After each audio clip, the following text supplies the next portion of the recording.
สมสวากุมមកកាន់ការសម្រាយរឿងរបស់ខ្ញុំថ្ងៃនេះយើងមានរឿងគំនូរជីវចលកំ pl ែងសម្រាប់អ្នកទាំងអស់គ្នាដែលមានឈ្មោះថា Shaun the Sheep Shaun ជាជាមឆ្លាតវៃតែស្លូតបូតដែលរស់នៅជាមួយហ្វូងរបស់វានៅកសិដ្ឋានវាមានអារម្មណ៍ធុញទ្រាន់នឹងជីវិតប្រចាំថ្ងៃនៅកសិដ្ឋានវាបានបង្កើតផែនការដើម្បីយកថ្ងៃឈប់សម្រាកមួយថ្ងៃដោយបង្ឆោតឲ្យបុរសកសិករគេងឡើងវិញតាមរយៈការរាប់ជាមរបស់គាត់ម្ដងទៀតទោះជាយ៉ាងណាឡានដែលពួកគេដាក់បុរសកសិករឲ្យគេងបានចាប់ផ្ដើមរមៀលចេញពីកន្លែងដោយនាំយកបុរសកសិករទៅកាន់ទីក្រុង Bitzer ឆ្កែរបស់បុរសកសិករដេញតាមគាត់ទៅបុរសកសិករទទួលរងគ្រោះដោយការវាយប្រហារនៅលើក្បាលហើយត្រូវបាននាំទៅពេទ្យដែលគេវះកាត់ថាគាត់មានជំងឺស្រស័យប្រសាទបន្ទាប់ពីចាក់ចេញពីពេទ្យគាត់ដើរបានចូលទៅក្នុងហាងកាត់សក់ហើយដោយសារតែចងចាំមិនច្បាស់អំពីការកាត់រោមជាមរបស់គាត់បានកាត់សក់តារាល្បីម្នាក់តារាល្បីនោះចូលចិត្តខ្លាំងណាស់ហើយបុរសកសិករក៏ខ្លាចទៅជាជាងកាត់សក់ដ៏ល្បីល្បាញម្នាក់ដែលត្រូវបានគេហៅថា Mr. X ទន្ទឹមនោះដែរ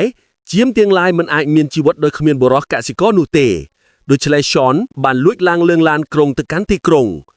ដោយមិននឹកស្មានដល់ជាមដទៃទៀតក៏តាមវាទៅលើឡានក្រុងមួយគ្រឿងទៀតពួកវាបានបន្លំខ្លួនជាមនុស្សហើយចាប់ផ្ដើមស្វែងរកបុរសកសិករប៉ុន្តែ Shaun ត្រូវបានចាប់ដោយ Thumper ដែលជាបុគ្គលិកចាប់សត្វដែលខូខើ Shaun ត្រូវបានបញ្ជូនទៅកាន់កន្លែងឃុំឃានសត្វហើយបានជួប Bitzer វិញដោយជំនួយពីឆ្កែគ្មានផ្ទះឈ្មោះ Slip ពួកគេគ្រប់គ្នាអាចរត់គេចផុតបានខណៈដែលចាប់ Thumper ឃុំឃានវិញពួកគេបានរកឃើញបុរសកសិករប៉ុន្តែគាត់មិនស្គាល់ពួកគេដែលធ្វើឲ្យពួកគេខកចិត្តយ៉ាងខ្លាំង Shaun, Bitzer និងហ្វូងជាមបានយកខ្លួនភៀសច្រកខ្លួនផ្លូវក្រោយចង្អុលដែលងងឹតនៅពេលដែលពួកគេរកឃើញភ័ស្តុតាងថាបុរសកសិករកំពុងចាប់ផ្ដើមភ្លេចភ្លាត់